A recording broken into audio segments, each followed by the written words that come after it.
Hello, I'm Manuel Castro and we will talk today about the subunit 1.4 open courses from the OCW Open Courseware to the MOOCs, to the massive open online courses. This is the last subunit of the Unit 1, Open Introduction to Open Education and OERs, inside our MOOC Foundations to Open Education and OER repositories.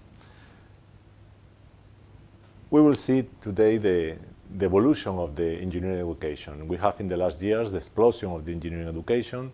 This explosion has mainly recently 4 different web eras. The first one was with the Web 1.0, where the contents-based web was produced in 15, 20 years ago. Second time was Web 0.0, in the one that we have the social media involvement. The Facebook and the Twitter and all the social media tools was the pushing in this kind of the website to social media is the way where we are now sharing with the Web 3.0 now. The 3.0 is the web-based in semantic web. We are now in the middle of this website, and we are reaching now for the Web 4.0 that should be the personal website there. This engineering education explosion was mainly produced by the ideas of the accreditation of the education there, and this education was based in the blended learning. Blended learning is a new way of personalization, mixed online, mixed face-to-face or mixed collaborative, and in some places have project-based, problem-based, and mainly is a ubiquitous one. This is the use of the technology side of the education with social media, flipped classroom, and other open resources as we are talking in this MOOC. Open education resources, Open Courseware, and the massive open online courses. Inside the Web 1.0, in the contents-based web, the Open Courseware was one of the first movements that we have there. This movement was promoted by the MIT as a model. This model from the MIT was based in EduComs. EduComs was the platform, the repository of all the MIT, the Open Courseware was managed.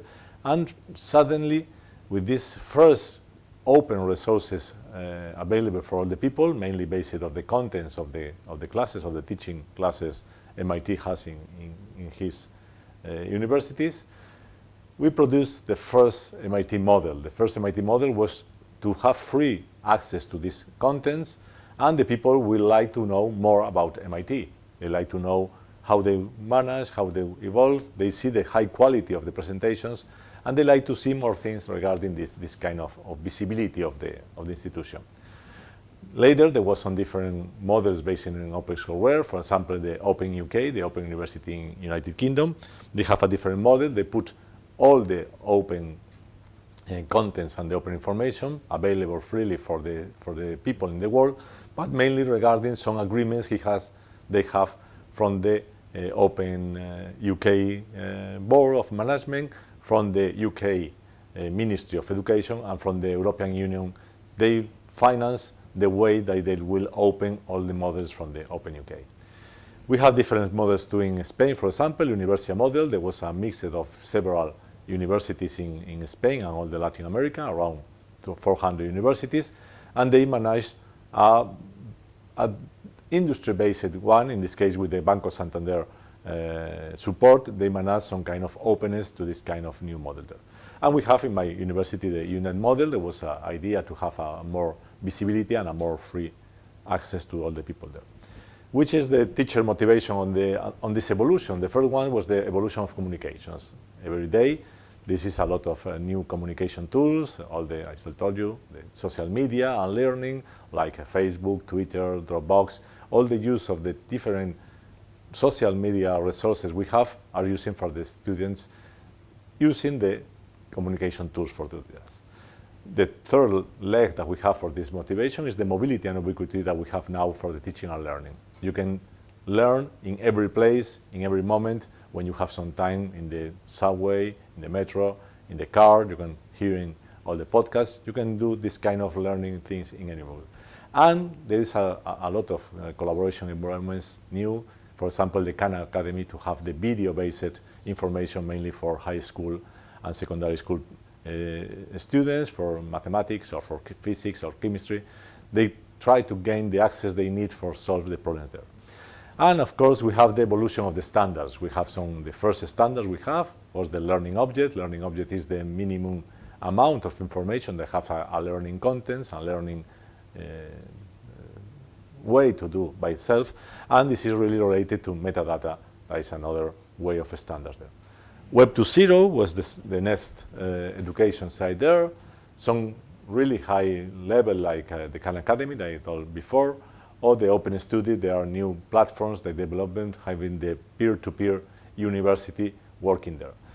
Open learning initiatives, for example, from the Carnegie Mellon University, they try to manage all these things together and putting a new way to see the people working and people collaborating for the future. And this is the way that they reach the massive open online courses, the MOOCs. We are now inside a MOOC, the IEEE X MOOC Foundation to Open Education OERs repositories. But the things inside the MOOCs are mainly the way of the course design.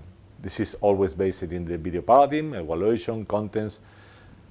We have open and free courses there. We have mainly a new changes to in the copyright, now in the copyleft way to do that things, in Creative Commons. And of course, we try to have as much as students possible with the less implication in financials and the time from the teachers and for the resources and any place to access to this. What is a MOOC? A MOOC is a massive open online courses.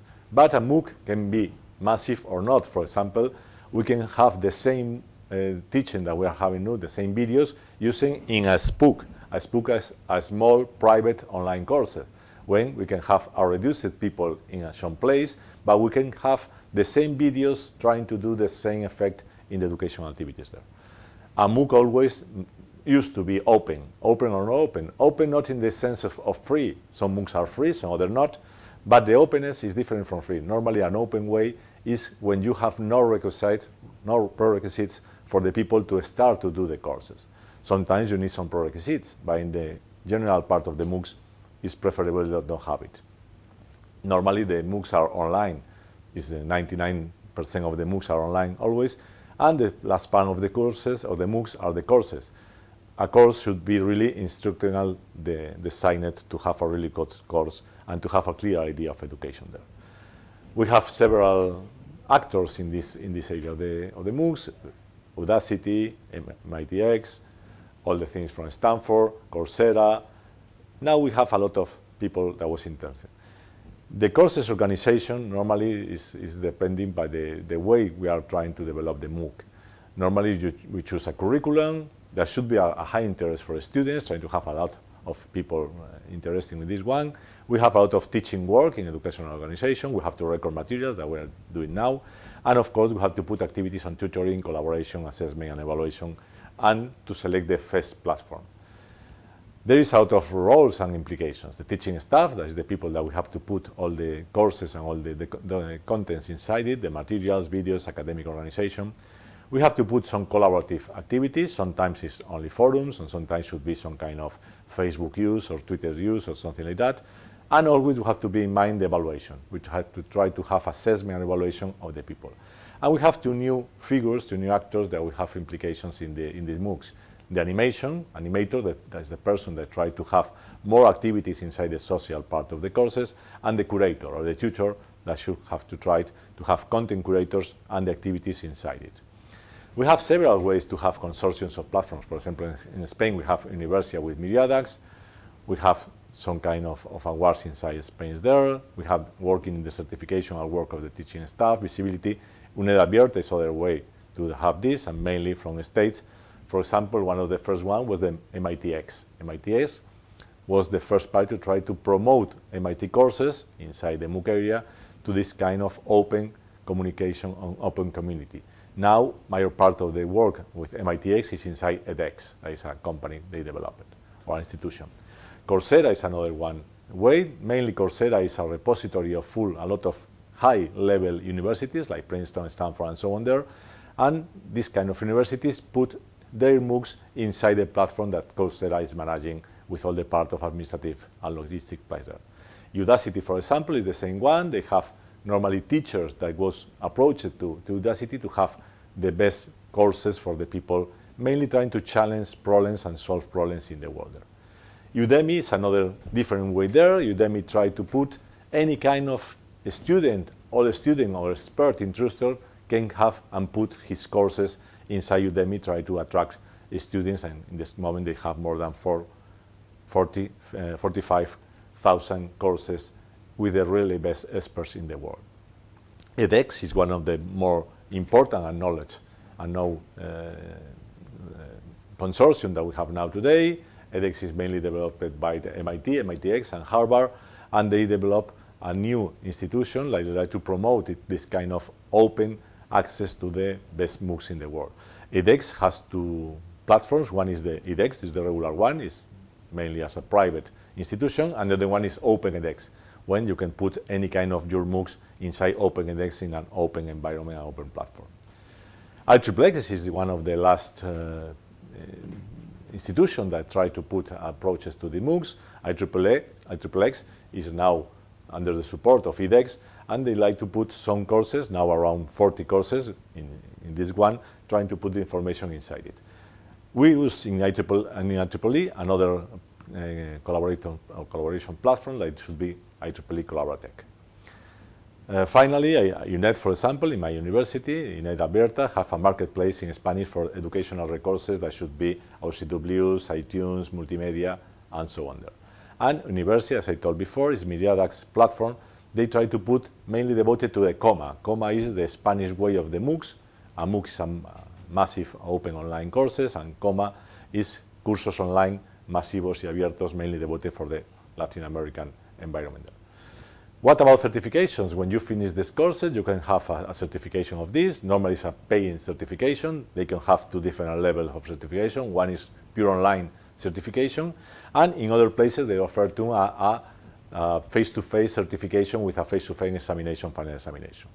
Mainly this kind of certification, we try to evaluate all the work of the students inside the courses with karma and activity of the courses, the follow-ups. We put digital badges, then you will have these free digital badges for your activity you have inside the courses, the identity, of course, the classic certificates, and the final test and evaluation.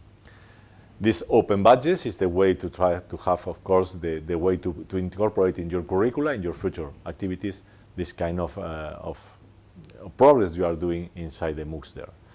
As a final part of this subunit, I will talk a little bit about the business model and teacher participation. Major part of the MOOCs are mainly oriented to corporate image, trying to have the best corporate image for the company or for the university in the case of academy. Mainly corporate interest is about the awards, innovation projects, or networks. They're trying to attract people to have more information there, or to use inside the corporate for the teaching of the people.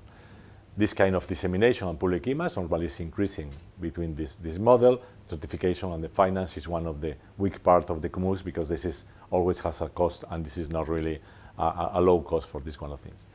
I finally like to finish this presentation with the pyramid of the learning pyramid. It was a really laser pyramid defined or developed in the 90s area, where you can see that the amount of information that you have in your mind mainly is around from 5 to 10% in the face-to-face traditional presentations. In the MOOCs, we are normally working about the 30%, as it's a really visual introduction of the information there. If you are going to blend the learning with project-based learning, you can go through 50 to 70, 80% of the retention. Thank you very much for your work. I hope you will develop all the tasks of this final subunit, and see you.